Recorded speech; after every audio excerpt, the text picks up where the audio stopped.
Hello प्यारे बच्चों, मैं अजय चौरसिया आपका अपने YouTube channel Ajay Chaurasia HLBN पे स्वागत करता हूँ। आज के इस वीडियो में हाई स्कूल का एक अगला मॉडल आप सीखेंगे जिसमें ऑब्जेक्टिव प्रश्न, जो सबसे पहले खंड आ के 20 प्रश्न दिए होते, तो पहले मैं ऑब्जेक्टिव को करूँगा, उसके बाद खंड बा में छोटे और बड़े हर प्रकार के क्वेश्चन आते हैं, वह मैं कराऊँगा। लेकिन करने का तरीका मैंने अलग प्रकार का बताया है, वह भी आप समझ लेना। बाकी ये 1 से 20 तक जो खंड आ होता है, यह आपको जो क्वेश्चन हल करने के लिए उत्तर पुस्तिका मिलेगी उस पर नहीं हल करना है।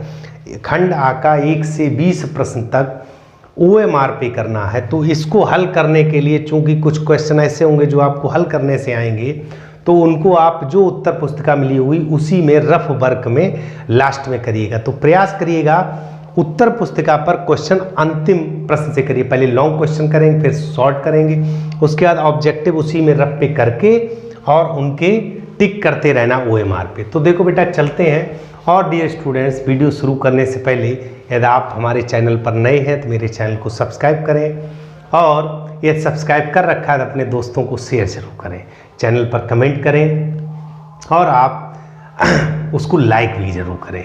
तो देखिए बेटा, क्वेश्चन नंबर 1 की बात करते हैं। इन्होंने कहा है कि संख्या 144 के अभाज्य गुणनखंड। तो सबसे पहले बेटा चूंकि ये आपको किस पे करना है, OMR, तो इसको आप अपना रप्पे निकालेंगे। देखो 2 से मैंने काट दिया, तो ये आपका 2 नेम 18, उसके बाद 3 3 9 3, तो इसका फैक्टर हो गया। देखो बेटा, यहाँ से देखो 1 2 3 4, ये हो गया 2 पे घात 4 और ये हो गया 3 पे घात 2।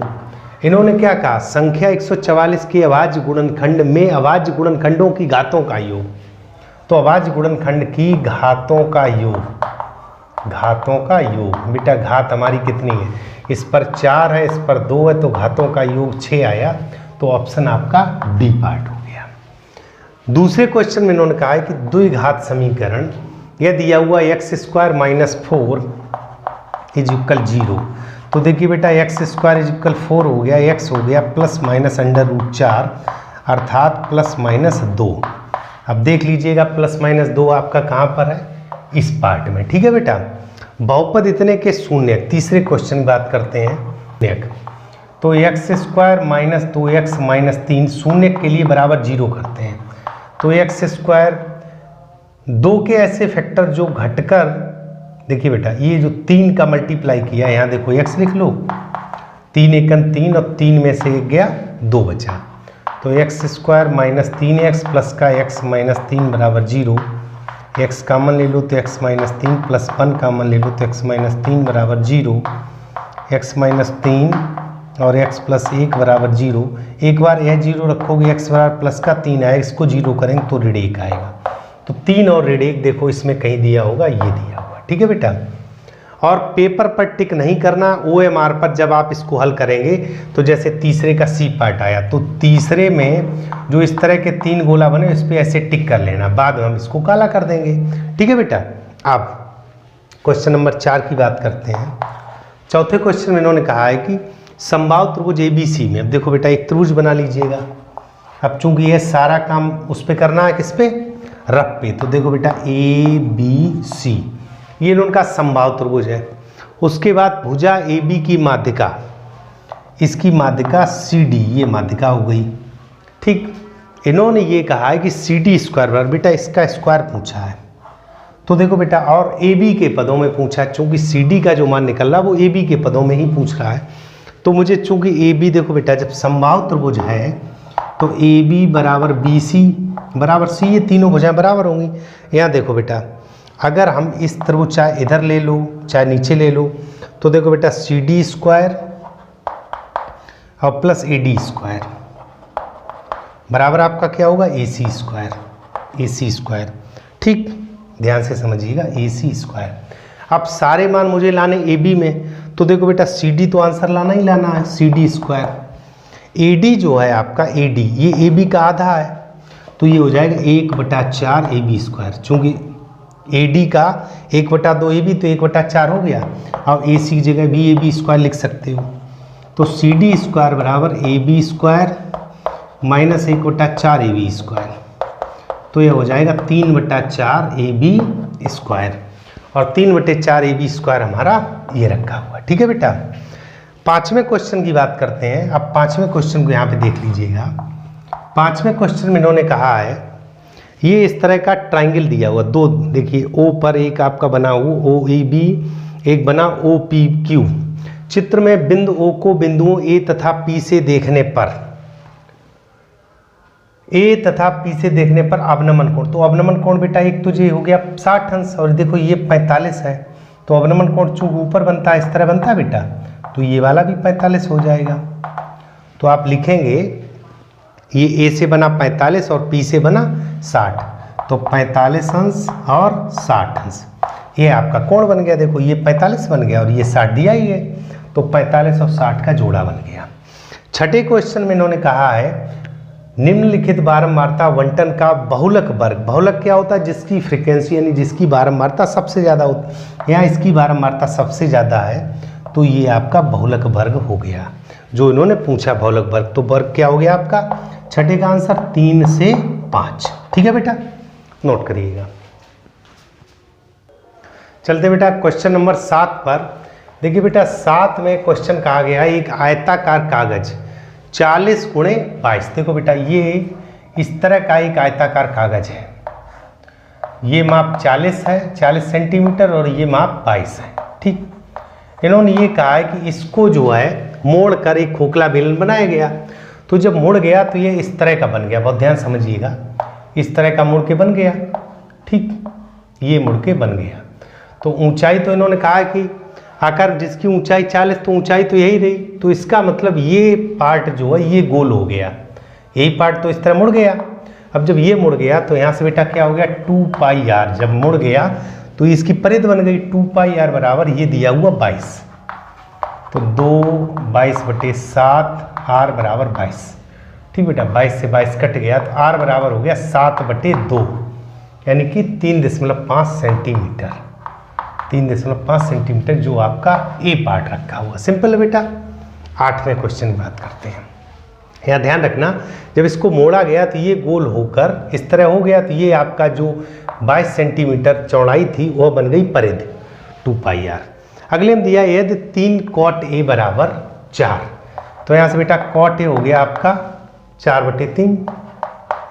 ठीक, हमसे पूछा सेक चाहो तो पाइथागोरस पर ट्राइंगल बना लो, या आप डायरेक्ट सूत्र लगा दो। यहाँ से देखो बेटा tan A निकालें, तो tan A हो गया 3/4, और मुझसे पूछा है सेक A, तो देखो बेटा सेक A, सेक स्क्वायर होता 1 + tan स्क्वायर, तो √1 + tan स्क्वायर, तो डायरेक्ट लिख दें 9/16, 16 × 1 16, 9 25/16, तो आपका 5/4 आ गया सेक A। तो 5/4 देख लो बेटा, आपका ऑप्शन बी है। क्वेश्चन नंबर 9 की बात करते हैं। 9 में इन्होंने कहा 1 से 9 तक प्राकृतिक संख्याओं का माध्य, तो देखो बेटा माध्य बराबर 1 धन 2 धन 3 धन 4 धन 5 धन 6 धन 7 धन 8 धन 9 और बटे 9। बहुत सिंपल, मतलब पदों का योगफल बटे पदों की संख्या। ठीक है, अब 1 से 9 तक आप चाहो तो इसको समांतर श्रेणी से जोड़ दो, n × n + 1/2। तो देखो बेटा आपका कितना पद 9 है, 9 और 1 10, 90 45 आ जाएगा, ऐसे जोड़ लो बेटा। देखो 9 8 17 7 24 6 30 5 35 4 39 3 42 और 2 44 1 45 बटे 9, तो आपका माध्य कितना आ गया 5। चाहो तो सूत्र से जोड़ लो, नहीं तो इस तरह जोड़ लो, तो 5 आपका आंसर आ गया। क्वेश्चन नंबर 10 की बात करते हैं। 10 में कहा अच्छी प्रकार फेंटी गई 52 पत्तों की गड्डी। बेटा गड्डी 52 पत्तों होती है, में से एक इक्का निकालने की प्रायिकता। अब देखो बेटा इक्का कितने होते हैं 4, तो देखो एक इक्का निकालने की प्रायिकता, देखो 4 में से एक, चूंकि इक्का होते हैं 4 और बटे 52 में से एक, 52 में से एक, तो 4/52 हो गया, अर्थात 1/13 आंसर आ गया प्रायिकता। तो 1/13 सी पार्ट दिया हुआ है। ठीक है बेटा, आगे 11वें क्वेश्चन में इन्होंने कहा है, देखो इस तरह ये दिया हुआ है कि BC जो है ये PQ पैरेलल है, यानी कि समांतर है। तो समांतर थेल्स पर में काम करेगी, तो देखो PQ और BC दिया हुआ है और मुझसे पूछा AP और PB। तो देखो बेटा AP बटे PQ, देखो AP बटे PQ, AP बटे PQ बराबर PB बटे BC, PB बटे BC। हमसे मान पूछा गया AP और बटे PB, तो इसको इधर ले आइए, AP बटे PB, ये मान इधर ले जाओ, तो PQ बटे BC, और PQ बटे BC का मान हमारा दिया हुआ 1/3, तो 1:3, तो ये भी आपका क्या आ गया, AP बटे PB 1:3 आ गया। देखो ऐसे लिख दो, AP अनुपात PB, ये भी आपका 1:3 निकला है। सिंपल। बात करते हैं 12वें क्वेश्चन की।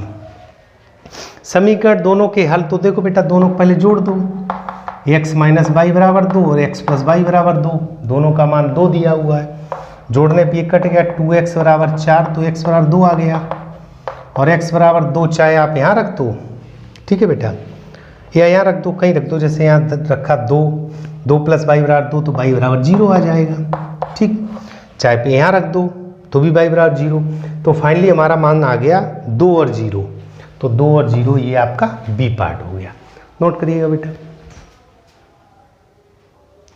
देखो बेटा आगे चलते हैं, तो क्वेश्चन नंबर 13, 14, 15 ये 20 तक लिखें। ये भी आपका खंड आज चल रहा है, जो 1 नंबर के OMR पे आपको करने होते हैं। 20वां क्वेश्चन मैंने यहाँ लिखा, पहले इसी को समझ लीजिएगा। दो व्रत एक दूसरे को अंतः स्पर्श करते हैं, ठीक है बेटा। जैसे एक व्रत मान लो ये है, यहाँ पे केंद्र रहा होगा कुछ, एक इसके अंदर है, जो मान लो जैसे इस तरह ये अंतः स्पर्श कर रहे हैं, अंदर स्पर्श कर रहे हैं, ठीक है बेटा। इस वाले व्रत का मान लो केंद्र ये रहा होगा, अब ध्यान समझिए, ये मान लो पहले केंद्र का O, दूसरा मान लो O डैश, ठीक है। अब इसकी त्रिज्या ये यहाँ से यहाँ तक है, बहुत ध्यान समझिएगा, ठीक है। छोटे वाले की त्रिज्या यहाँ से यहाँ तक है, तो इन्होंने कहा है केंद्रों के बीच की दूरी, केंद्रों के बीच की दूरी 3 दी है, ये बीच की दूरी ये यहाँ से यहाँ तक 3 दी है, ठीक है बेटा। और ये भी कहा है एक व्रत की त्रिज्या 2 है, तो जैसे ये वाली 2 है, तो टोटल कितनी हो गई 3 + 2, तो जो दूसरा व्रत है उसकी त्रिज्या कितनी होगी 5 सेंटीमीटर। तो ये पहला ऑप्शन, 20वां क्वेश्चन मैंने पहले कर दिया है, क्योंकि इसको भी मुझे इरेज करना पड़ेगा। अब क्वेश्चन नंबर 13 से चलते हैं, ठीक है बेटा। क्वेश्चन नंबर 13 में कहा गया किसी धनात्मक पूर्णांक Q के लिए प्रत्येक धनात्मक सम हो। बेटा Q का मान 1, 2, 3, 4 कुछ भी रखें, हमेशा सम आए तो वो सदैव क्या होगा 2Q। आप Q 1 रखो तो 2 आएगा, 2 पे 4 आएगा, 3 पे 6 आएगा, तो इसका 2Q आंसर हो गया। क्वेश्चन नंबर 14 की बात करें, इस अक्ष ये आपका रहा, इस पर एक बिंदु x अक्ष पे मानेंगे तो x, 0, यहाँ पर जैसे a मान लिया आपने 2, -5, ठीक, और इधर कहीं b मान लिया, b है आपका -2, 9, और ये इसको p मान लो, चूंकि आपका PA बराबर PB है, PA बराबर PB, तो PA स्क्वायर बराबर PB स्क्वायर हो जाएगा। तो PA स्क्वायर का मतलब इसके बीच की दूरी, तो x - 2 का वर्ग और प्लस ये 5 का वर्ग, ऋण 5 का वर्ग सीधा 25 लिख दो। देखो x - 2 का वर्ग प्लस 0 यानी 5 का वर्ग, x - 2 का वर्ग तो +2 का वर्ग हो जाएगा, ठीक है बेटा। x - 2 यहाँ x + 2 हो जाएगा, और प्लस 9 का वर्ग 81 लिख दो। अब होल स्क्वायर खोल दो, तो x² + 4 - 4x, ठीक है बेटा, प्लस 25 बराबर x² + 4 + 4x और प्लस 81। तो देखो ये जो आपका x² और 4 ये आपका कट गया, इस 4 को इधर लाए तो -8x बराबर 81 में से हम 25 घटाएंगे, तो 11 में से 5 गया 6 बचा, और 7 में से 2 गया 5 बचा, तो x बराबर -7 आया। तो जो बिंदु हो गया आपका, चूँकि x, 0 बना था, तो बिंदु हो गया -7, 0, और यह ऑप्शन देखिए आपका होगा -7, 0। सिंपल है बेटा। क्वेश्चन नंबर 15 की बात करते हैं। चूँकि ये सभी क्वेश्चन आपको बुकलेट में, यानी कि आंसर बुकलेट में लास्ट में लगाने, पहले लॉन्ग क्वेश्चन करना। क्वेश्चन नंबर 15 में इन्होंने ये कोण पूछा, देखो बेटा यह पूरा कोण 110 दिया है, ठीक है। आपको ध्यान होगा स्पर्शी सदैव 90 अंश के कोण अंतरित करती। मुझसे पूछा गया OAB यानी कि ये कोण पूछा गया। देखो बेटा सिंपल, 110 ये है, तो आधा कितना हो गया 55, ये वाला आधा हो गया 55, ठीक, और ये हो गया आपका 90।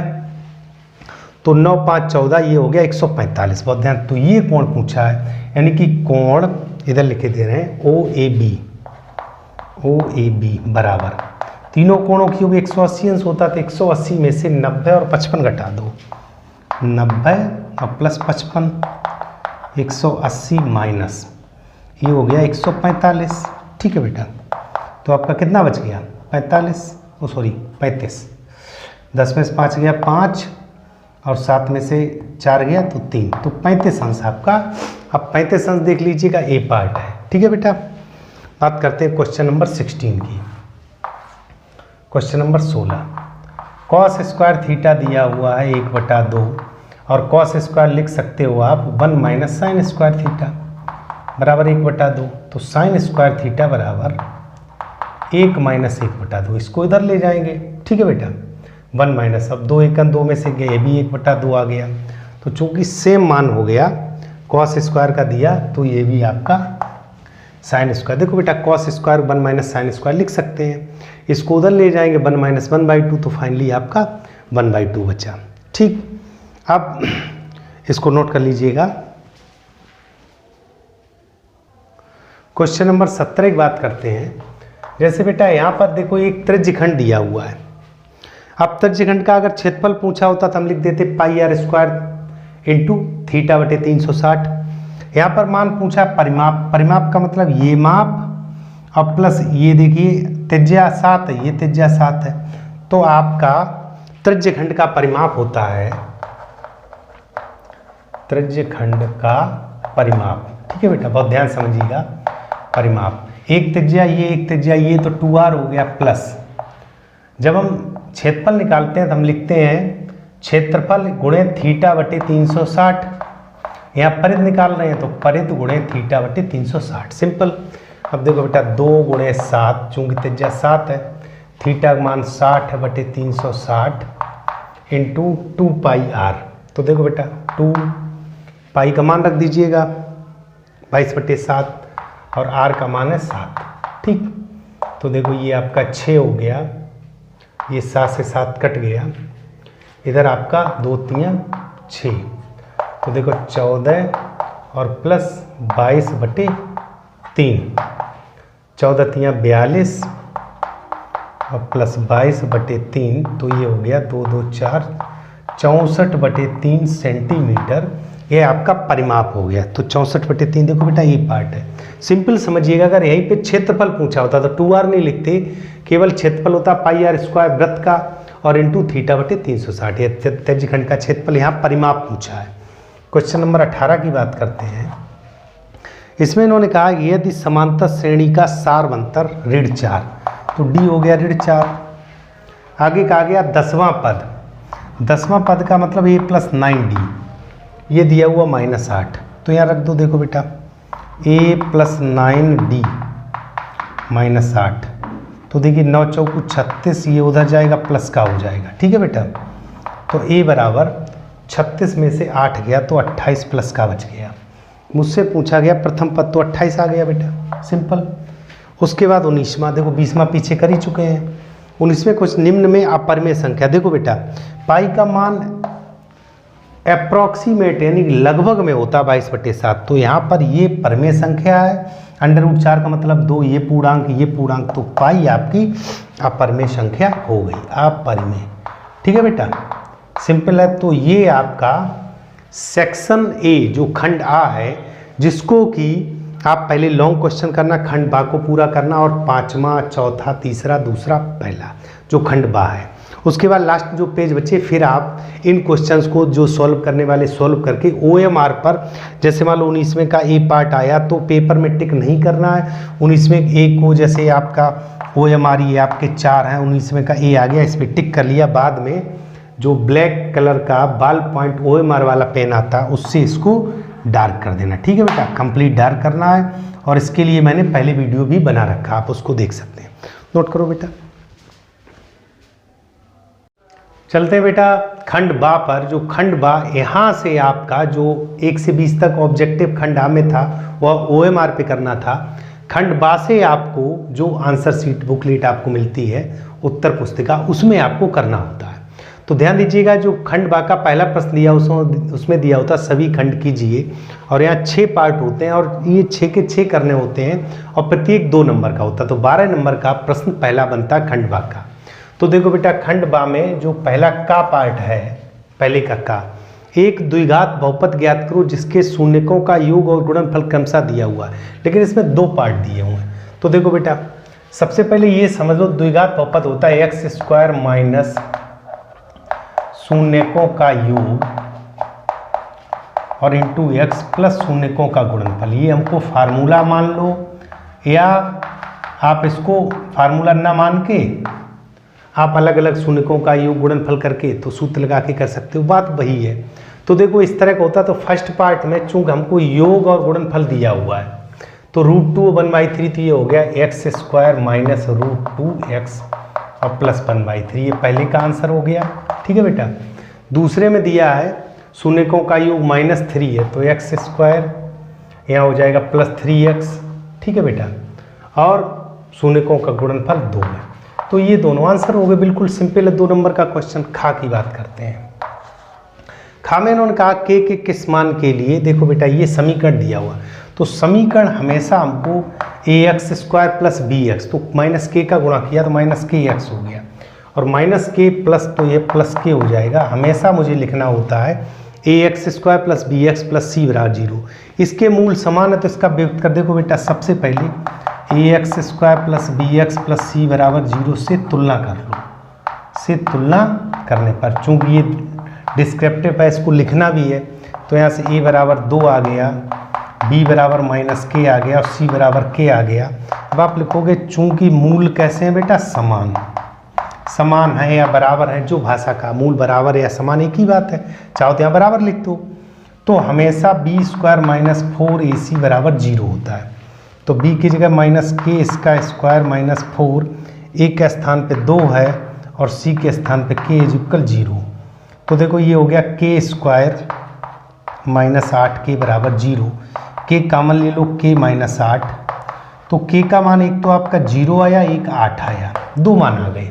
तो इन्होंने जैसे बेटा आंसर पूछे, वो ऑब्जेक्टिव तो है नहीं तो आंसर दिया नहीं है, तो आपके 2 मान ज्ञात हो गए। सिंपल फिर समझ लीजिएगा, सबसे पहले ये k मल्टीप्लाई में था तो मुझे ax स्क्वायर प्लस bx लिखना था, तो माइनस kx हो गया प्लस k हो गया, a आपका 2 हो गया, b माइनस k हो गया, c k हो गया। विविध कर हमेशा जो निकालते हैं वो 0 होता है, मूल समान या बराबर हो तो देखो k स्क्वायर माइनस 4 दूनी 8k, तो ये k के 2 मान ज्ञात हो गए, ठीक है बेटा। इसके बाद बात करते हैं गा पार्ट की। गा पार्ट में दिया हुआ है, यदि ये तीनों बिंदु त्रिभुज ABC के शीर्ष हो तो शीर्ष A से, तो देखो बेटा सबसे पहले इसका हम चित्र बना लें, चित्र से स्पष्ट समझ में आए। जैसे A दिया है, B दिया, C दिया, A का निर्देशांक 5 -1, 5 -1। चित्र ऐसे बनाएंगे, B -3 -2 -3 और -2, और C दिया हुआ है -1 और 8, -1 और 8, ठीक।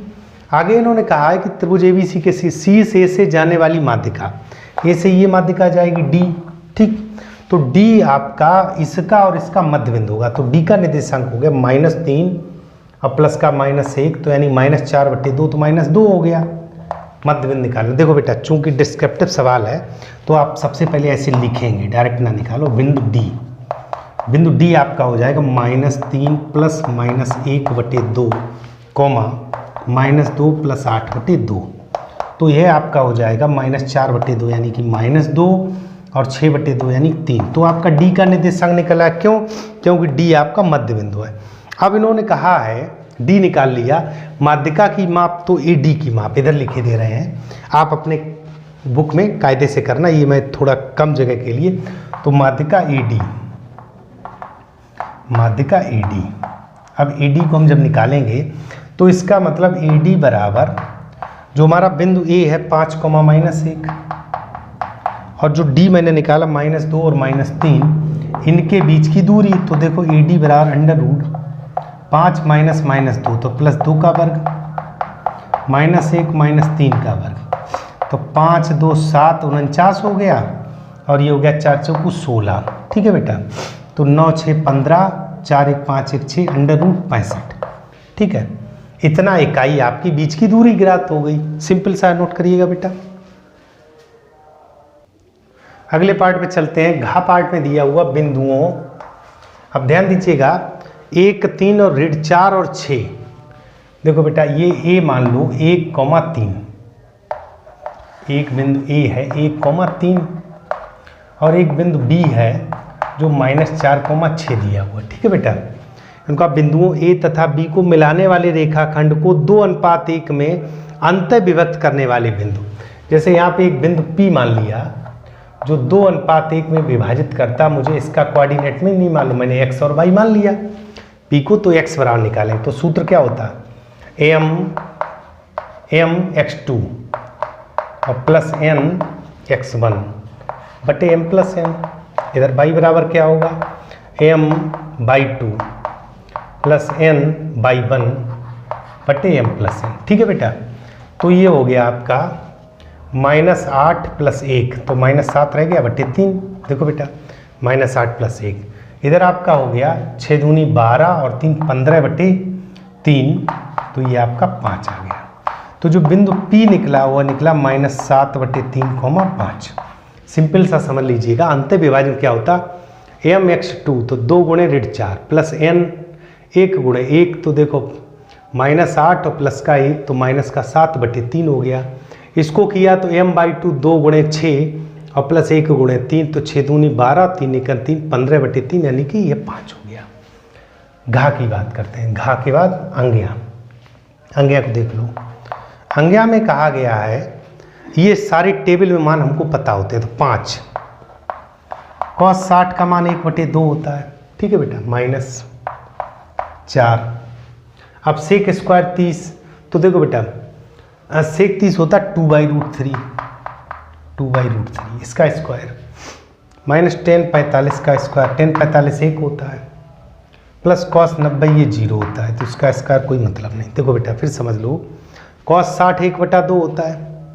ठीक है, तो 1/2 का स्क्वायर sec 30 2/√3 होता है। 10 सारे मान रख दिए तो देखो ये हो गया 5/4 माइनस ये हो जाएगा 2 दूनी 4 और नीचे हो जाएगा 3 तो 4 चौकू 16/3। ठीक है बेटा, और -1 इसका लघुत्तम ले लो 12 4 3 12 3 5 15 -3 चौकू 12 16 चौकू 64 और -1 है इसके बटे 1 हो जाएगा तो यहाँ पे सीधा आपका 12 आ जाएगा।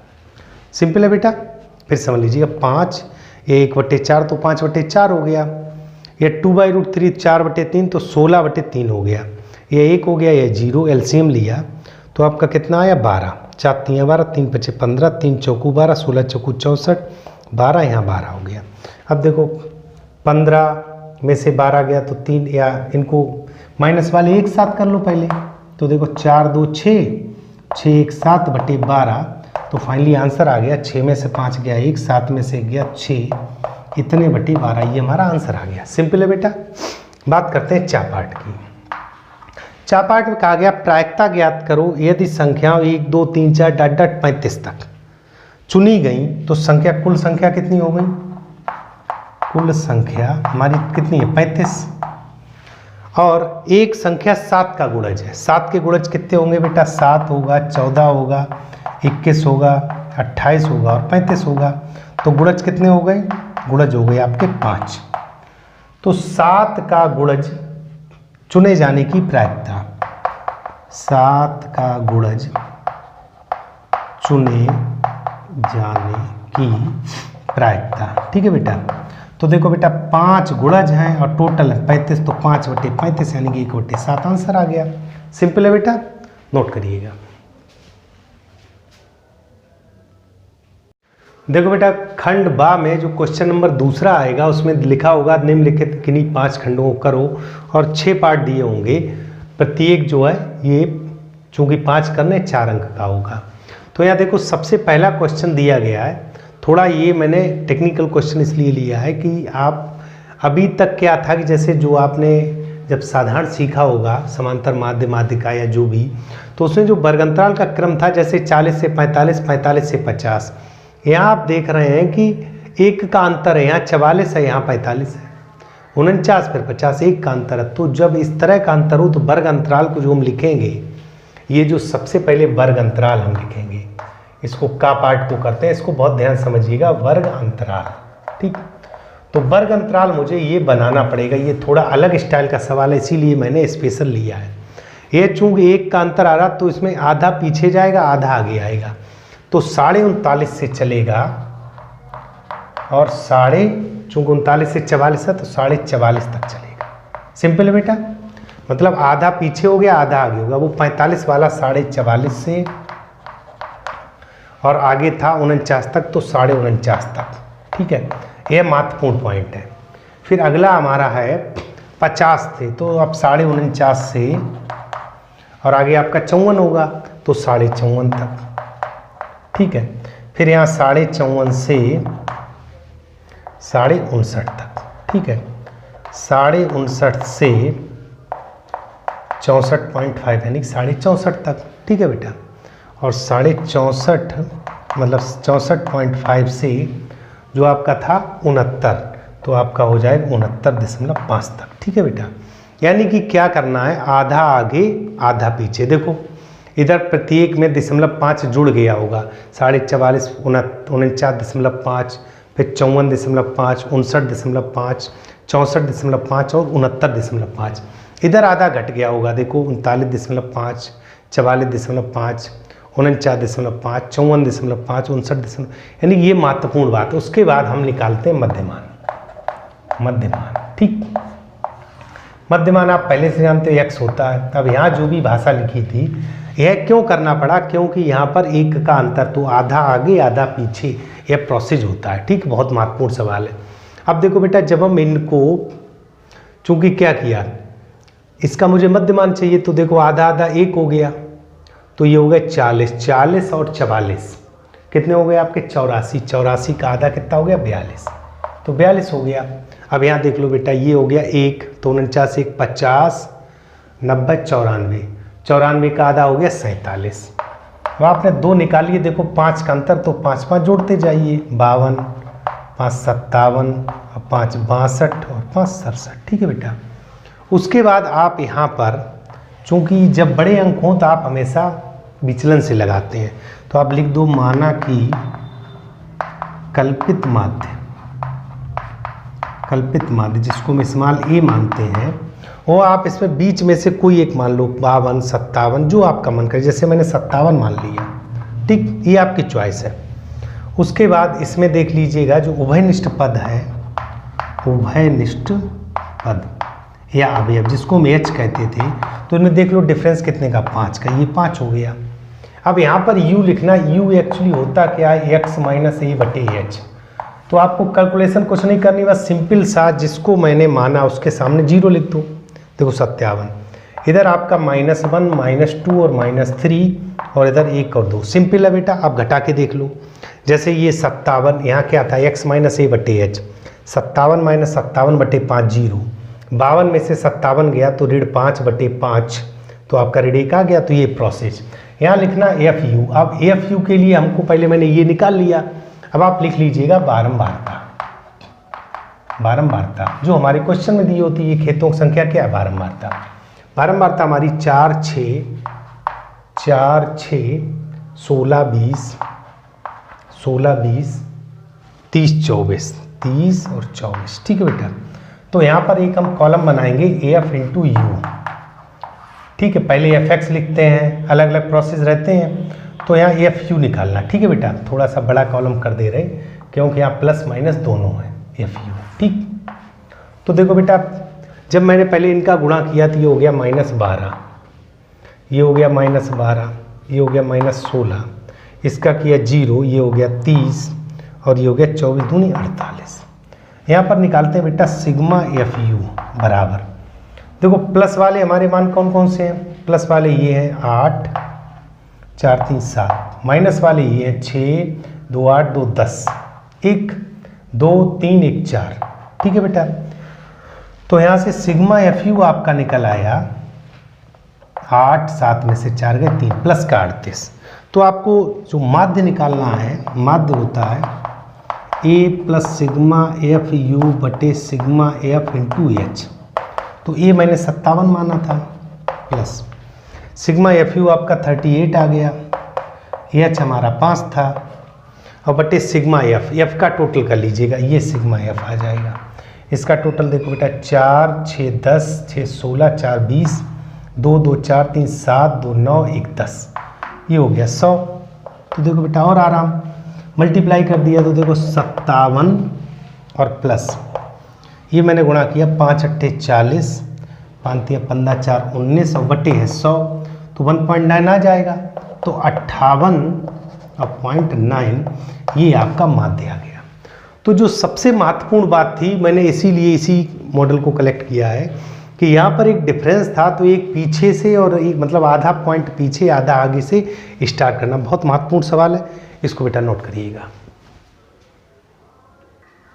देखो बेटा खा पार्ट की बात करते हैं, तो यहाँ पर देखो बेटा हम जानते हैं कि अगर आपका केवल एक त्रिज्यखंड होता तो उसका क्षेत्रफल, जैसे छायांकित भाग का क्षेत्रफल इसका पूछा है, त्रिज्यखंड का क्षेत्रफल होता पाई आर स्क्वायर थीटा बटे 360। तो देखो बेटा थीटा बटे 360 तो मुझे लिखना पड़ता, यहाँ पर ऐसे लिख लीजिएगा छायांकित भाग का क्षेत्रफल, छायांकित भाग का क्षेत्रफल। तो देखो बेटा थीटा बटे 360 हमको लिखना पड़ता, और हम लिखते पाई आर स्क्वायर। यहाँ आर आपके दो हैं, त्रिज्याएं दो हैं, एक देखो यहाँ से यहाँ तक की त्रिज्या है, ठीक है, और एक यहाँ से यहाँ तक मतलब लास्ट तक त्रिज्या है, ठीक है, दो त्रिज्याएं हैं, एक है 3.5 सेंटीमीटर, ये है 3.5 सेंटीमीटर, और ये टोटल है 7 सेंटीमीटर। तो R1 R2 हो गया, तो पाई R1 square minus pi R2 square, ये आपका सूत्र लग जाएगा। तो देखो बेटा थीटा का मान दिया हुआ 30 बटे 360 पाई, अब पाई चाहे कॉमन ले लूँ, तो देखो पाई कॉमन लिया तो 22 बटे 7 लिख दो, R1 स्क्वायर यानी कि 7 का स्क्वायर और माइनस 3.5 का स्क्वायर, ठीक। तो देखिए बेटा ये आपने काट दिया, तो आप लिख सकते हो ऊपर 22 रह गया, 22 इसको काट दिया, 3 एकम 3 दूनी 6 तो 12, और हर में 7 और है। यहाँ देखो बेटा इसको आप जोड़ दो तो मतलब वर्गांतर लगा दो तो 7 3 10 10.5 हो गया, और इसमें से घटा दो तो 3.5 बच गया। तो देखो 7 × 35, ये 0.5 हो गया, 22 पंचे 110, तो ये हो गया 22 पंचे 110 यानी 11.0 गुणे 10.5 बटे 12, ठीक है बेटा। 3 से काट दो, 3 चौको 12, 3 3 9 तिप्चे 15, गुणा किया मैंने 11 पंचे 55, 11 3 33 और 5 38 और बटे 4, 4 नेम 36, 4 नेम 36, तो आपका 2 बचा, दशमलव लगा दो, 4 6 24, 4 दूनी 8, 4 इतने वर्ग सेंटीमीटर। सिंपल है बेटा, ठीक है। तो ये मैंने क्या निकाल लिया, क्षेत्रफल। अगर केवल एक पृष्ठ होता ये इसके बीच का टुकड़ा निकल आया, पूरे में से इतना घटा दिया, सिंपल है बेटा। गा पार्ट की बात करते हैं। गा पार्ट में इन्होंने कहा सिद्ध करो 2 - √5। तो आप सबसे पहले जब भी इस तरह का सवाल हो तो माना कि 2 - √5 एक परमेय संख्या है, हम पहले परमेय मानते हैं, बाद में परमेय सिद्ध करेंगे। तो आपने लिखा 2 - √5 = P/Q, वेयर Q 0 के बराबर नहीं है। तो देखो बेटा हम ये इधर लाए, √5 उधर ले गए, तो देखिए 2 - P/Q, इसमें वर्ग भी नहीं करना पड़ता, बराबर √5। ये हो गया 2Q - P/Q बराबर √5। अब आपको भाषा लिखनी है, इसके नीचे लिखना, चूंकि 2Q - P/Q एक परमेय संख्या है। एक क्या बेटा, परमेय संख्या है। √5 एक अपरिमेय संख्या है। क्या बेटा, एक अपरिमेय संख्या है। उक्त विरोधाभास है, चूंकि बराबर में रखा दोनों, एक आपकी परमेय संख्या, एक आपकी क्या है, अपरमेय।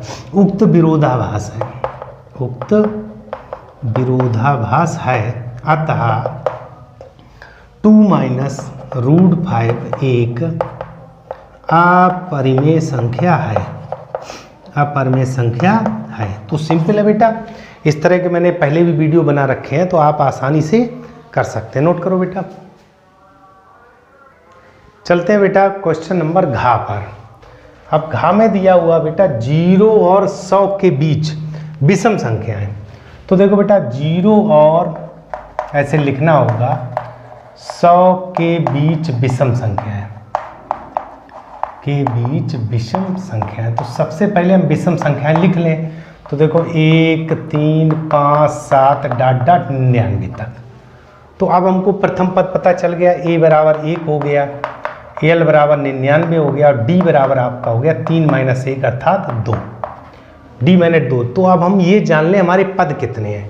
तो आप सिंपल सा l बराबर a + n - 1 इंटू डी, तो l के जगह 99, a के जगह 1, n हमको ज्ञात करना है, d है 2, तो 99 - 1 बराबर 2n - 1, तो ये रह गया 98। 2 गुणे में बटे में आ जाएगा n - 1, तो ये आपका हो गया 2 चौकू 8, 2 में 18, 49 एक इधर आएगा, तो n बराबर हमारा हो गया 50। इसका मतलब पद हमारे कितने हो गए बेटा 50।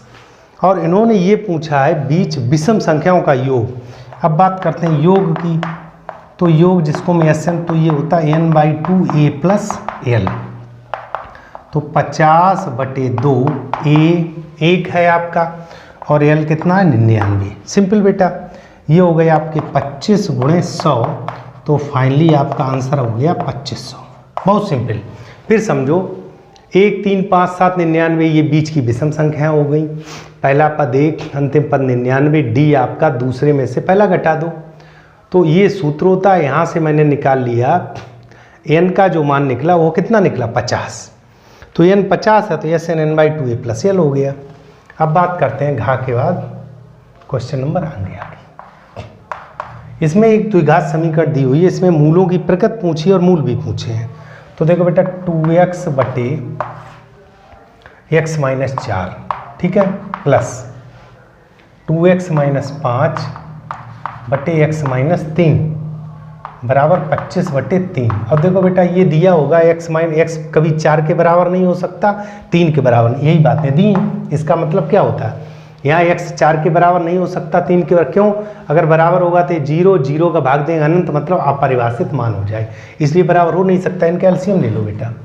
तो x - 4 और x - 3, तो देखो 2x × x - 3 जाएगा और प्लस 2x - 5 अंश में है और ये x - 4 गुणे में जाएगा बराबर 25/3। सिंपल गुणा कर लीजिएगा। यह हो गया 2x² - 6x प्लस 2x का गुणा किया तो 2x² - 2 चौकू 8x - 5x + 20 बटे गुणा किया तो x² - 3x - 4x + 12 और बराबर 25/3। एक स्टेप बढ़ा दो, देखो 2 2 4x² -6 और -8 और -5, देखो बेटा 6 8 14 5 19 और प्लस का अंक है 20 बटे x² -7x और प्लस 12 बराबर 0, 25/3 गुणा कर दो। तो देखो ये हो गया 12x² -57x + 20 × 60 बराबर 25x² -25 7 175x और प्लस 25 दूनी 25 बारी 300। ठीक है बेटा, अब सारे पद उधर ले जाइए तो 25x² और मैं चलो पहले एक स्टेप बढ़ाए दे रहे हैं, 25x² -175x + 300, सारे पद उधर ले गए, -12x² + 57x -60 बराबर 0। तो देखो 25x² -12, तो ये बचे 13x²। ठीक है बेटा, 175 और ये 57। तो देखो बेटा 15 में से 7 गया तो 8 बचा, यहाँ रह गया 6 में से 5 गया 118, वो भी माइनस के। अब 300 - 60, तो ये बच गया 240 बराबर 0। ठीक है, अब आपको सबसे पहले मूलों की प्रकृति पता करनी है। मूलों की प्रकृति के बाद आपको इनके मूल पता करने हैं। नोट करो बेटा इतना, फिर मिटाते हैं। अब देखो बेटा इसकी तुलना हम करते हैं, चूंकि मुझे नेचर निकालना है ax² plus b x plus c बराबर 0 से तुलना करने पर जब आपने तुलना की तो ए का मान 13 आ गया, ठीक है, बी का मान -118 आया और सी का मान 240 आया। तो सबसे पहले जब भी हमें नेचर पता करना होता है, प्रकृति पता करनी होती है, तो हम निकालते हैं विविक्तकर, और विविक्तकर होता है b² - 4ac, ठीक है बेटा। तो b के स्थान पे लिखेंगे -118, इसका वर्ग 4, a के स्थान पे 13 और c के स्थान पे 240, ठीक है बेटा। अब 118 का 13,924 - 12,480, ठीक है बेटा। आपको समय जा ऐसे घटा लो, 12 में से 8 गया तो 4, 8 में से 4 गया तो 4 और यहाँ बच गया 1, इतना, ये विविक्तकर निकल आया, ठीक है बेटा। अब ध्यान दीजिएगा, विविक्तकर को हम d से प्रदर्शित करते हैं, मुझे मूल, तो देखो ये जो है d जो हमारा आया वो >0 आया, तो कैसे होंगे, मूल वास्तविक, चूँकि हमसे नेचर पूछा गया, एवं असमान, अगर 0 आता तो समान होते, तो मूल वास्तविक। अब हमसे ये भी पूछा गया मूल बता, तो देखो बेटा आपको ध्यान होगा x बराबर क्या होता है, -b + √, ये d होता है और बटे -b + √, यहाँ पर लिखते हैं b² - 4ac, एक ही बात है, चाहे d लिख दो, और बटे 2a, तो देखो बेटा माइनस का b यानी कि ये प्लस का 118 हो गया, ये मान मैंने निकाला 1444, ठीक है बेटा, और बटे 2a, ए का मान हो गया आपका 13। तो ध्यान दीजिएगा 118 प्लस माइनस ये 38 का वर्गमूल है बटे 26, तो x के दो मान हो गए, एक प्लस में एक माइनस में। तो सिंपल बेटा आप इसको चाहो तो एक बार जोड़ दो, एक बार घटा दो, आराम से कर सकते हो। चलते हैं बेटा चा पार्ट पर। अब चूंकि आपको इसमें करने 5 यहाँ मैं सारे सवाल करा रहा हूँ सर। पिता की उम्र पुत्र की उम्र की 7 गुनी है, वो बाद की बात है। सबसे पहले जब भी आयु वाला सवाल आए तो आप उनकी वर्तमान आयु मान लो। माना कि पिता की वर्तमान आयु, माना कि पिता की वर्तमान आयु x वर्ष है, ठीक है बेटा, x वर्ष है, और पुत्र की वर्तमान आयु ये 22 वर्ष। हमेशा ध्यान रखिएगा ये हमको वर्तमान, पिता की उम्र पुत्र की आयु की या उम्र की 7 गुनी है। ये पिता है, ये पुत्र है, पिता 7 गुने तो पुत्र का 7 गुना कर दो, दोनों बराबर हो गई, तो x बराबर 7 समीकरण 1। आगे इन्होंने कहा 2 वर्ष पहले, तो 2 वर्ष पहले आप निकाल लीजिएगा, 2 वर्ष पूर्व या पहले, 2 वर्ष पहले पिता की आयु कितनी होगी, पिता की आयु, बहुत ध्यान देना, आज कोई व्यक्ति x साल का 2 साल पहले x - 2 होगा और पुत्र की 2 वर्ष पहले हो जाएगी y - 2। क्लियर। अब इन्होंने ये कहा है 2 वर्ष पूर्व पिता की उम्र पुत्र की आयु की 13 गुनी थी। ये रहे पिता और ये रहे पुत्र। पिता पुत्र का 13 गुना था, इसमें 13 गुना कर दिया, दोनों बराबर हो गई। x - 2 बराबर 13y - 26, समीकरण नंबर 2 लिख दो। समीकरण 1 बा 2 से देखो बेटा x बराबर 7y यहाँ रख दो, तो 7y - 2 बराबर 13y - 26, y उधर ले गए तो 13y - 7y, ठीक है बेटा, तो ये 6y रह गया और ये 26 प्लस का हो जाएगा 26 - 2 यानी कि 24, 6y बराबर, तो y बराबर कितना आ गया 4, y बराबर 4 समीकरण 1 में रख दो, तो x बराबर कितना था बेटा 7y, तो 7 गुणे 4 यानी कि 28। तो इसका मतलब अतः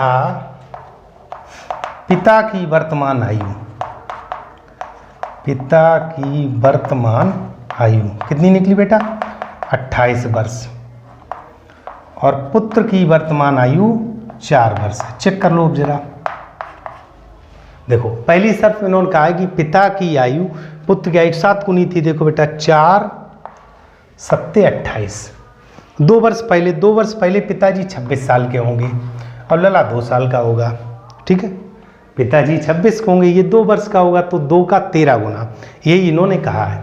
तो बेटा ये हमारा खंड बा का दूसरा प्रश्न हो गया, जिसमें आपको 5 ऑप्शन दिए होते हैं, 6 दिए होते हैं, 5 करने होते हैं, नोट करिएगा। फिर आगे चलते हैं बेटा, चलते हैं खंड बा के क्वेश्चन नंबर 3 पर। यहाँ पर कहा गया है एक मंदिर की ऊंचाई 15 मीटर, मंदिर के शीर्ष से सड़क के दूसरी ओर बने भवन के शीर्ष का उन्नयन कोण। तो इसका मतलब उन्नयन कोण देखिए भवन का के शीर्ष का बन रहा है, तो एग्जाम इस तरह समझिएगा जैसे ये आपका मंदिर है, ठीक है बेटा, मंदिर, और इसकी ऊंचाई, इसको नाम दे दो बेटा कैपिटल ए और कैपिटल बी, जिसकी ऊंचाई 15 मीटर। बहुत ध्यान से समझिएगा, क्वेश्चन बहुत इजी होते हैं इस तरह के। 15 मीटर ऊंचाई एक मंदिर है, एक मंदिर की ऊंचाई 15, मंदिर के शीर्ष से सड़क के दूसरी ओर बने भवन। अब सड़क ये जैसे मान लो यहाँ पर एक भवन बना है, इसका नाम दे दो सी और डी, इसका नाम मैंने सी और डी दे दिया, ठीक। ये एक भवन बना हुआ है, शीर्ष का देखिए बेटा क्या लिखा, मंदिर के शीर्ष से सड़क के दूसरी ओर बने भवन के शीर्ष का, मंदिर के शीर्ष से भवन, ये आपका भवन है, ठीक है बेटा, भवन के शीर्ष का उन्नयन कोण। देखो बेटा ये आपका उन्नयन कोण हो गया सिंपल, तो उन्नयन कोण बेटा इस तरह बनेगा, ये दिया हुआ है कितना 30 अंश, 30 अंश, ठीक।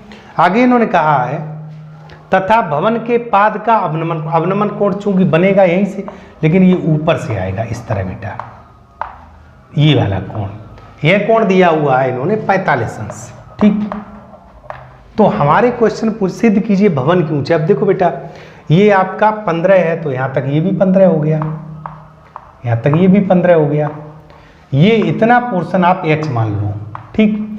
अब देखो ए बी और सी डी ये हो गया, तो सी डी टोटल हो गया h + 15, ये यहाँ से यहाँ तक आपका जो भवन की ऊंचाई है वो हो गई h + 15। देखो ए बी सी डी यहाँ पे मान लीजिएगा एक पॉइंट, इसको मान लो ई, इसको क्या मान लो बेटा कैपिटल ई। तो पहले छोटे त्रिभुज में, त्रिभुज बी ई डी में, त्रिभुज बी ई डी में, ठीक है बेटा। अब ये जो बीच की दूरी हमको दी नहीं, तो इसको आप x मान लो अपनी तरफ से, यहाँ पे भी x, तो ये भी x दूरी हो गई चूंकि सेम है। तो बी ई डी में tan 30 बराबर h बटे x, h बटे x, बिल्कुल सिंपल है बेटा। देखो बेटा tan 30 h और ये आपकी x है, ये 45 अंश कोण इधर ये दिया है 45, तो एकांतर ये भी 45 हो जाएगा। यहाँ देखो बेटा 1/√3 होता, तो x बराबर ये मान रखेंगे 1/√3, √3 इधर चला जाएगा, √3 है समीकरण नंबर 1। ध्यान से भाई tan 30 1/√3, √3 ऊपर चलाए। अब त्रिभुज आप लगाओगे ए सी बी में, ए सी बी में, यहाँ पर देखिएगा कोण है tan 45, और आपको लिखना ये है 15 और बटे x, चूंकि यह मान 1 का होता तो यहाँ से निकला है x बराबर 15, ठीक, और ये निकला x बराबर इतना। अब इसको समीकरण 2 मान लो, तो समीकरण 1 व 2 से, ये आपको नीचे करना 1 व 2 से। देखो क्या लिखना, √3h बराबर x है, तो यहाँ पे 15। अब यहाँ से बेटा h निकला आपका 15 बटे √3, 15 को लिख सकते हो 5 3 15, और 3 को √3 और बटे √3, ये कट गया, तो h बराबर निकला 5√3। अब आप लिखोगे अतः भवन की ऊंचाई कितनी थी बेटा, h + 15, h + 15, और h का मान है 5√3, 5√3 और प्लस 15, ठीक। हमको क्या सिद्ध करना था बेटा, 3 + √3, इसमें 5 कॉमन ले लो, तो 5 कॉमन लिया तो √3 और प्लस 5 दिया 15, और देखिए बेटा 3 + √3 इतने मीटर हमको सिद्ध करना था। बिल्कुल सिंपल है बेटा। अब चूंकि जो प्रश्न आएगा उसमें यह अथवा ये एक करना है, मैं यह दोनों करवा रहा हूँ, वीडियो में अंत तक बने रहिएगा। नोट करो बेटा इसको। चलते हैं बेटा इसके, तो आपको जब पेपर में करना तो बुकलेट पे इस तरह लिखना आंसर नंबर 3, और चूंकि अगर यह पार्ट नहीं कर रहे तो अथवा कर रहे तो यहाँ अथवा ऐसे डाल दीजिएगा, ठीक। इससे चेक करने वाले को स्पष्ट दिखाई देगा कि इसने अथवा वाला पार्ट किया हुआ है। अब यहाँ बेटा ऋतु धारा के अनुकूल, अब देखो बेटा जब धारा में कोई आपकी नाव हो, स्टीमर हो, कोई व्यक्ति हो, तो आपको दोनों की चाल माननी। तो सबसे पहले माना कि ऋतु की, चूंकि हमसे ये पूछा जाता, देखो बेटा स्थिर जल में तैरने की चाल, तो ऋतु की, माना ऋतु की स्थिर जल में, स्थिर जल में चाल,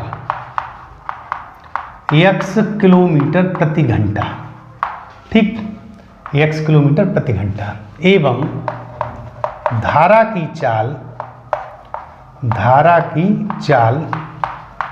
22 किलोमीटर प्रति घंटा है। ये दो माननी। उसके बाद मुझे दोनों चाल निकालनी होती, तो अनुकूल चाल, अनुकूल का मतलब धारा की दिशा में, तो अनुकूल चाल हो गई x + 22 किलोमीटर प्रति घंटा। दूसरा हो गया प्रतिकूल चाल, प्रतिकूल मतलब विपरीत, प्रतिकूल चाल। तो देखिए बेटा x - 22 ये घट जाएगी किलोमीटर प्रति घंटा। अब देखो बेटा इन्होंने कहा ऋतु धारा के अनुकूल 2 घंटे में 20 किलोमीटर। तो देखो अनुकूल में 2 घंटे में 20 किलोमीटर। तो चाल बराबर दूरी बटे समय होता है, चाल है अनुकूल ये, तो x + y बराबर दूरी बटे समय, यानी कि x + y बराबर 10। समीकरण नंबर 1 हो गया, सिंपल। दोबारा प्रतिकूल में, अब प्रतिकूल अनुकूल में ये हो गया, प्रतिकूल में इन्होंने कहा है 2 घंटे में 4 किलोमीटर, 2 घंटे में 4 किलोमीटर। तो देखो प्रतिकूल हमारी चाल क्या है, x - y, तो x - y बराबर दूरी 4 बटे, तो यहाँ से आपका x - y बराबर 2 आ गया, समीकरण नंबर 2। देखो बेटा इसको काटा तो ये 10 हो गया, इसको काटा तो 2 हो गया। अब देखो समीकरण 1 व 2 से, समीकरण 1 व 2 से देखो x + y बराबर आपका 10 दिया हुआ है और x - y 2 है, दोनों को जोड़ दो, ये कट गया, 2x बराबर 12, तो x बराबर 6 किलोमीटर प्रति घंटा। उसके बाद x का मान यहाँ रख दो, तो 6 + y बराबर 10, तो y बराबर 4 किलोमीटर प्रति घंटा। अब ये दूरी तो आपने इन दोनों की चाल तो निकाली है, उत्तर को चेक कर लो। जैसे पहले वो अनुकूल चल रही, तो देखो बेटा 6 और 4 10, उसकी चाल हो गई 10, तो 20 बटे 2 10। दोबारा प्रतिकूल चल रही, 6 में से 4 गया 2, यहाँ देखो 4 बटे 2 तो 2, तो आंसर भी हमारा बिल्कुल सही है। नोट करिएगा बेटा। चलते हैं बेटा खंड बा के क्वेश्चन नंबर 4 पे। तो क्वेश्चन नंबर 4 में भी पेपर में 2 ऑप्शन दिए होंगे, तो बीच में अथवा लगा होगा, तो आपको एक करना है और 6 नंबर का होता है। तो जैसे सबसे पहले मान लो हम ऊपर वाला पार्ट कर रहे हैं, तो आंसर नंबर 6 डालकर इसको हल करेंगे, ठीक है बेटा। इन्होंने कहा एक बेलनाकार कमरे के ऊपर अर्धगोलाकार गुंबद है। तो देखो एग्जाम्पल के लिए ये आपका बेलनाकार एक, इस तरह का बेलनाकार एक कमरा हो गया, ठीक है बेटा। इसके ऊपर अर्ध गोलाकार, तो इस तरह का एक गुंबद है अर्धगोलाकार, ठीक। उसका कुल भीतरी आयतन 48,510 मीटर क्यूब है तथा भीतरी व्यास उसकी महत्तम ऊंचाई के समान है। अब देखो बेटा हम मान लें कि ये इसका त्रिज्या r है, ठीक, तो ये भी त्रिज्या r हो गया। तो ध्यान दीजिएगा चूंकि ये आपका अर्धवृत्त है, तो यहाँ से यहाँ तक ये भी आपका r हो गया, सिंपल, ठीक। अच्छा, इस ऊंचाई को, ये बेलनाकार भाग है, तो इसको आप यहाँ से यहाँ तक ये h मान लें, ठीक। इन्होंने कहा है कि भीतरी व्यास, तो व्यास महत्तम ऊंचाई, देखो बेटा यहाँ पर हम एक तो लिख लें व्यास, व्यास हो गया आपका r और 2r हो गया।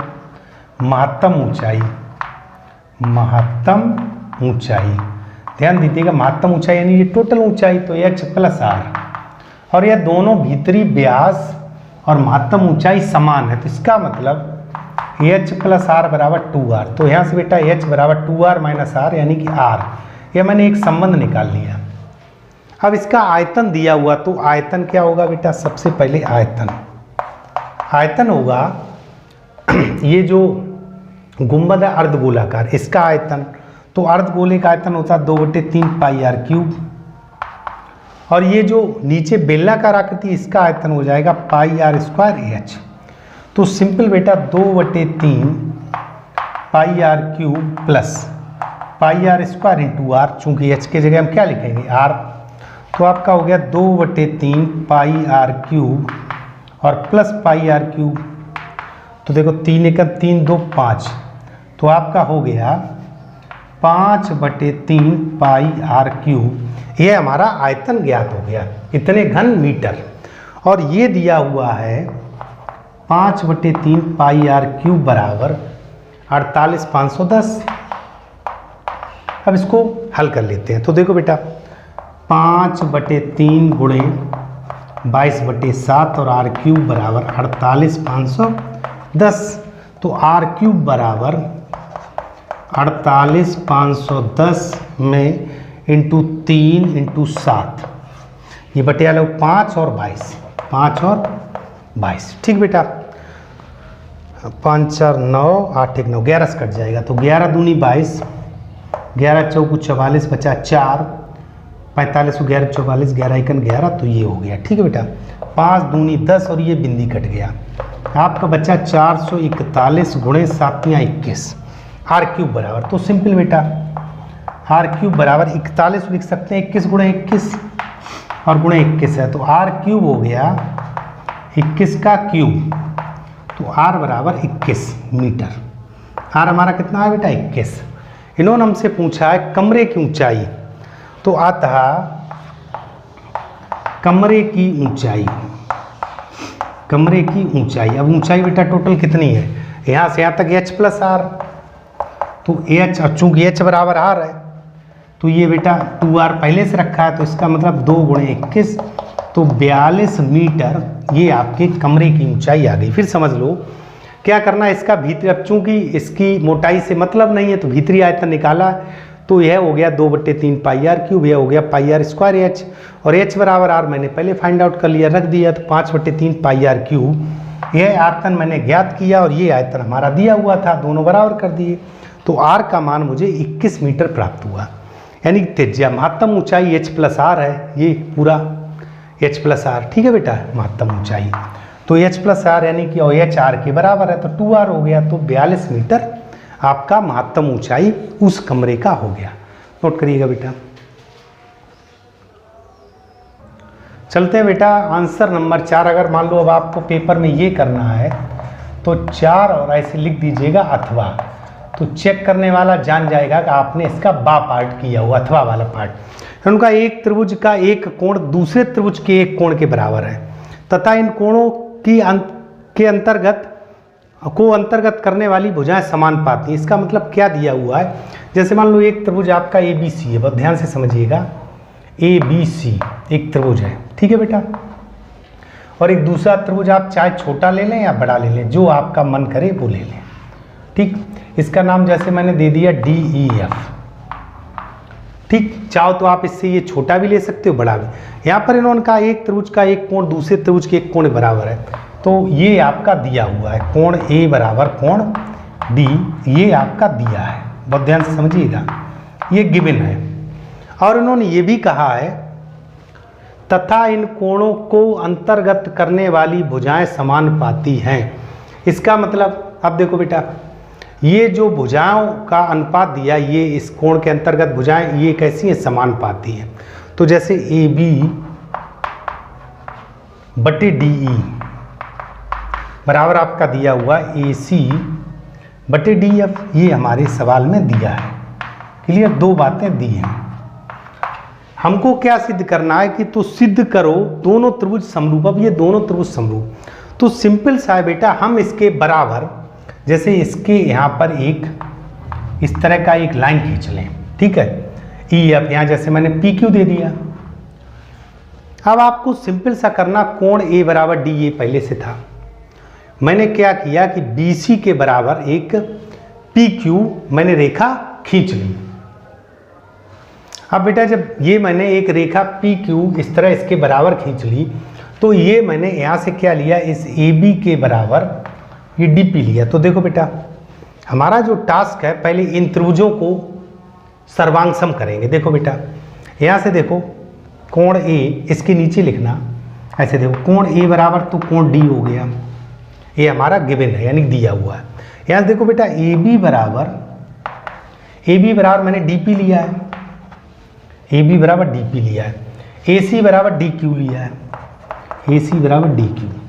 यहाँ पर देखो बेटा, दो भुजाएं एक कोण, यानी कि भुजा कोण भुजा नियम से भुजा कोण भुजा नियम से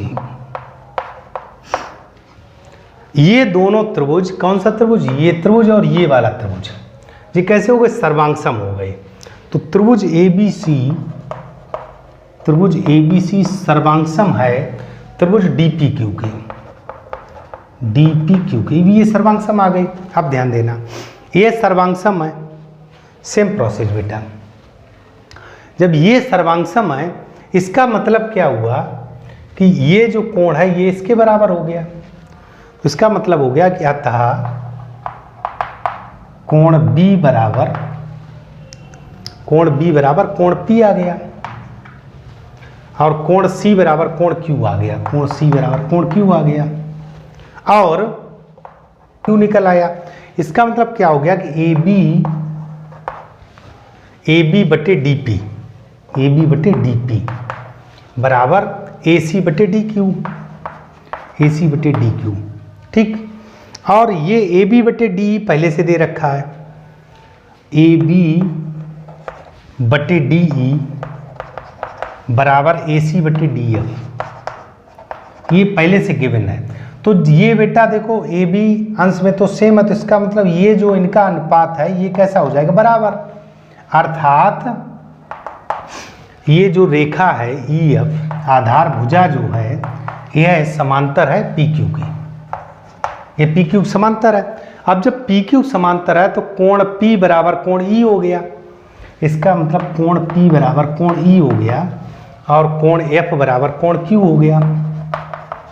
अब जब ये कोण बराबर आ गई, और यही P और आपका C इसके बराबर था, देखो बेटा, तो इसका मतलब हमको क्या प्राप्त हो गया कि कोण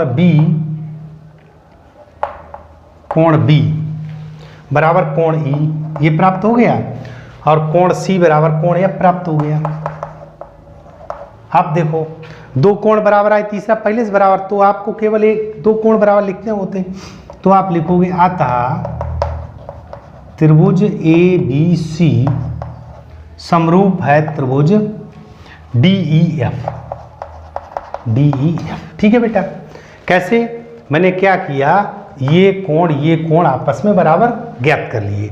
अब जब ये कोण मैंने आपस में बराबर ज्ञात कर लिए, इनका अनुपात मैंने बराबर निकाल ही लिया है, तो ये दोनों त्रिभुज कैसे हो गए बेटा, समरूप हो गए। यहाँ पे सर्वांग समता का प्रयोग किया गया है, बराबर, चूंकि ये टुकड़ा और ये टुकड़ा बराबर पहले मैंने कर लिया, ये दोनों सर्वांगसम हो गए, तो इनका ये कोण इसके बराबर और ये कोण इसके बराबर।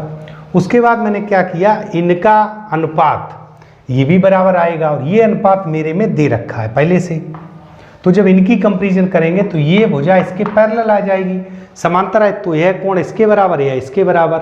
अब ये अगर इसके बराबर तो इसके बराबर भी हो गया, यही मैंने लिख दिया है। अब जब ये कोण बराबर हो गए तो कोण समरूपता नियम से आपका त्रिभुज ABC DEF के समरूप है। नोट करिएगा बेटा। देखिए बेटा, खंड बाकी क्वेश्चन नंबर 5, और ये आपका अंतिम प्रश्न है इस मॉडल का। तो दो पार्ट दिए होते हैं, तो अब दो में आपको, जैसे इसमें ये छोटा क्वेश्चन लग रहा था, इसको कर सकते हो, बाकी पेपर में जो आपको इजी वे में आ जाए उसको करिएगा। इसको ध्यान दीजिएगा, एक ठोस लंबवृत्तीय बेलन के दोनों से, तो सबसे पहले एक ठोस लंबवृत्तीय बेलन बना लो, ठीक, एक ठोस लंबवृत्तीय बेलन बना लो, इस तरह बना ले। एक एक पॉइंट समझिएगा, सवाल में कुछ नहीं है, ना कठिन है। एक ठोस लंबवृत्तीय बेलन, दोनों सिरों में एक समान शंक्वाकार छेद बनाए गए, बेलन की ऊंचाई 10 सेंटीमीटर। ये जो बेलनाकार भाग की ऊंचाई है यह आपकी 10 सेंटीमीटर, यानी कि यहाँ से यहाँ तक 10 सेंटीमीटर है। उसके बाद दोनों ओर छेद किए गए हैं, और इसका 10 सेंटीमीटर आधार का व्यास, तो इसका जो यहाँ से यहाँ तक व्यास है वो है 8 सेंटीमीटर। तो इसका मतलब ये जो इसकी बेलन त्रिज्या हो गई वो हो गई 4 सेंटीमीटर। सिंपल, एक एक पॉइंट समझ लीजिएगा, क्वेश्चन में कठिन कुछ नहीं है।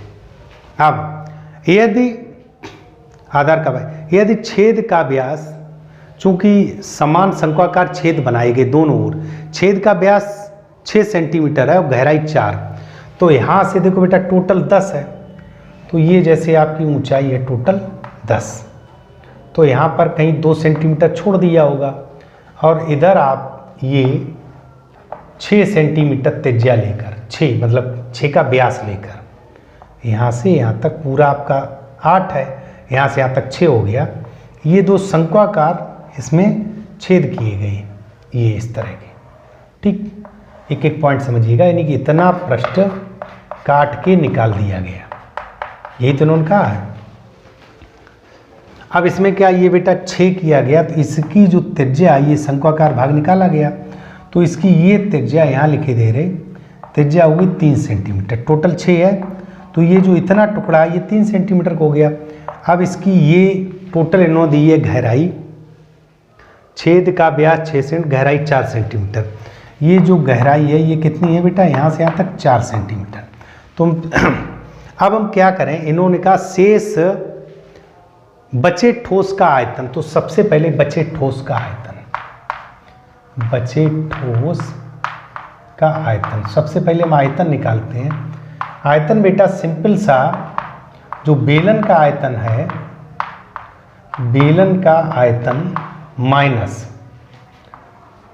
2 गुणे शंकु का आयतन, शंकु का आयतन। अब देखो बेटा बेलन का आयतन आपका क्या था, ये मैं थोड़ा यहाँ अंदर लिखे दे रहा हूँ, ये आपका 3 सेंटीमीटर है, केवल इतना टुकड़ा है यहाँ से यहाँ तक, ठीक। अब बेलन का आयतन था पाई आर स्क्वायर, और बेलन का पाई 4 था, और एच इसकी ऊंचाई 10 थी, माइनस 2 गुणे 1/3 पाई आर स्क्वायर, इसका आर कितना है 3, और इसकी ऊंचाई है 4, ठीक। तो देखो बेटा 4 चौकू 16, 160 पाई, माइनस देखो इसका ये वर्ग कट गया, 4 तियाँ 12 दूनी 24 पाई, इसको घटा दीजिएगा, यहाँ बच गया 6, 5 में से 2 136 पाई घन सेंटीमीटर। सिंपल है बेटा, ये आपका क्या निकल आया, जो शेष ठोस बचेगा उसका आयतन, नोट करिएगा बेटा।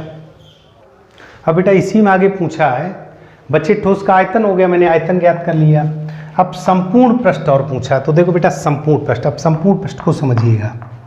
संपूर्ण पृष्ठ, संपूर्ण पृष्ठ, जो पृष्ठ हमको जितना मिल रहा है वो देखो बेटा, सबसे पहले इस बेलन का पृष्ठ हो गया 2 पाई आर एच, 2 पाई आर एच, और यहाँ कोष्टक में लिखे दे रहे बेलन, क्यों, क्योंकि ये 2 पाई आर मतलब इसमें आर और एच बेलन का लगेगा। फिर ये वाली कोर खुल गई आपकी अंदर से, चूंकि ये टुकड़ा तो बाहर निकल गया, तो इसका वक्र पृष्ठ यानी कि शंकु, और 2 शंकु हैं, तो 2 गुणे शंकु का वक्र पृष्ठ, शंकु का वक्र पृष्ठ, सिंपल, ठीक। उसके बाद फिर ये कोर जो ये वलयाकार था, ये देखिए इसका इस तरह का वलय था और इसका इस तरह का वलय था, ध्यान से समझिएगा।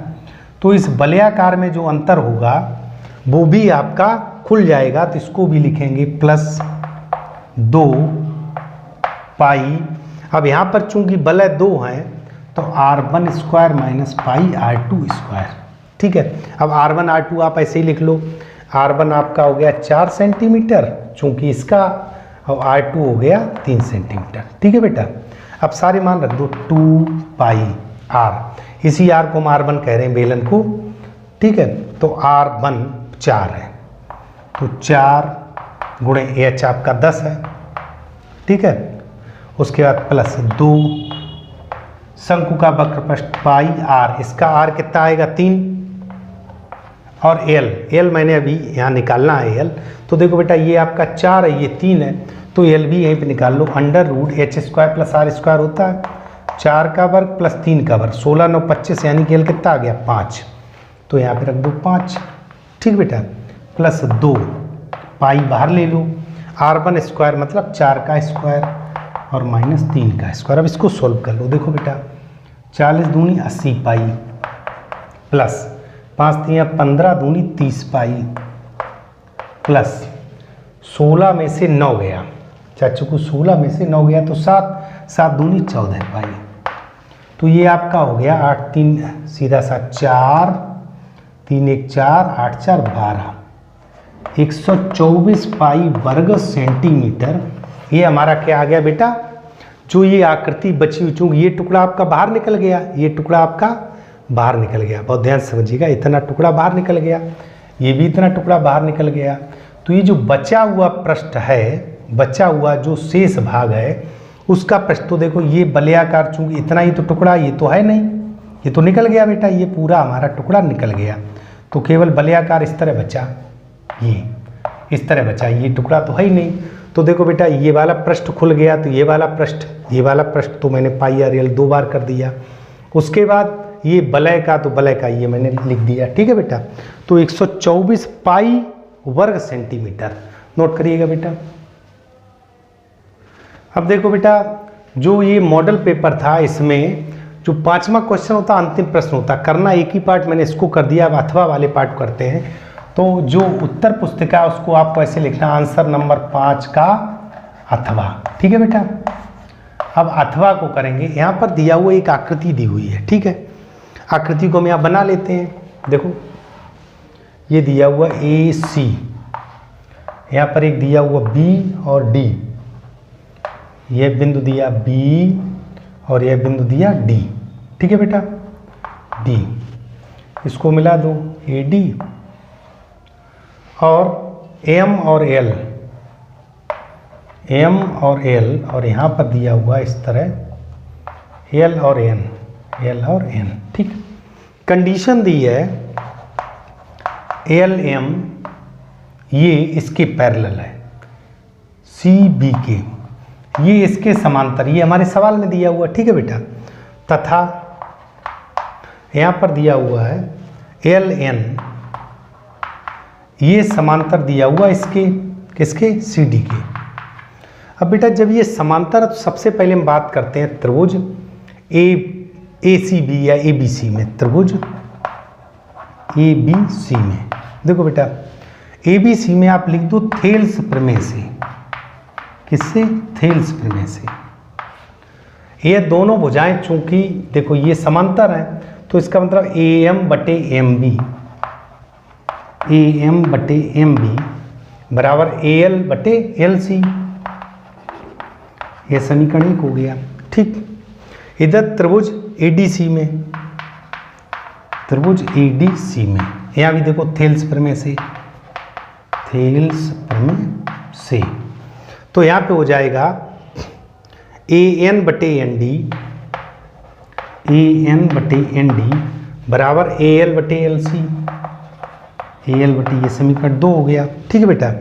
आपको इसके नीचे लिखना है समीकरण 1/2 से। अब देखो बेटा AL/LC और AL/ ये बराबर है, तो AM/MB बराबर AN/ND, ठीक। मुझे लाना AM/AB। अब देखो बेटा AM/AB पूरा लाना, तो हम क्या करें, MB की जगह आपको इसको उल्टा कर लीजिएगा। तो देखो यहाँ से आपका आ जाएगा MB/AM, ठीक है। MB/AM अगर हम व्युत्क्रम लिख दें, MB/AM बराबर ND/AN। अब आप इस समीकरण में दोनों और एक जोड़ दो, तो जैसे ही आपने एक जोड़ा, अब एक चूंकि अंश में जुड़ेगा, थोड़ा सा मैं यहाँ लिख दूँ स्पष्ट, थोड़ा सा समझिएगा। तो जैसे +1 यहाँ किया, +1 यहाँ किया, जब +1 किया तो AM+MB/AM यही तो आएगा, बराबर ND+AN/AN। अब ध्यान दीजिएगा AM+MB ये AB हो गया, तो AB/AM बराबर ND और +AN ये हो गया AD/AN।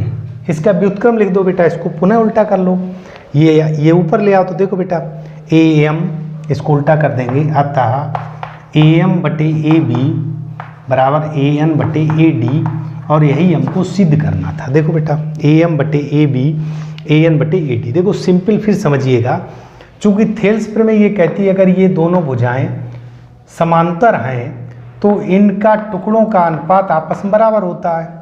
यही प्रोसेस इधर, टुकड़ों का अनुपात आपस में बराबर। अब राइट साइड बराबर तो लेफ्ट बराबर, चूंकि मुझे लाना है ये एक छोटी भुजा और पूरी भुजा, तो मैंने दोनों तरफ एक ऐड कर दिया। जब दोनों और एक जोड़ दिया, अब ये चूंकि मुझे लाना क्या है, AM तो लाना ही लाना, तो मैंने इसका व्युत्क्रम लिख लिया।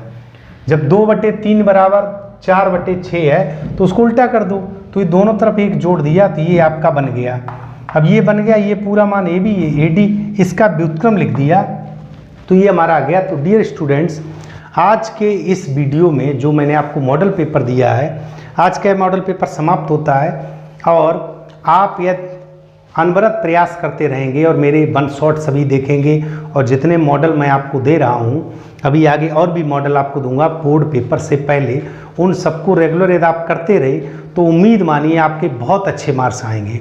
मिलते हैं बेटा अगली एक नई वीडियो नई मॉडल के साथ, तब तक के लिए बाय बाय।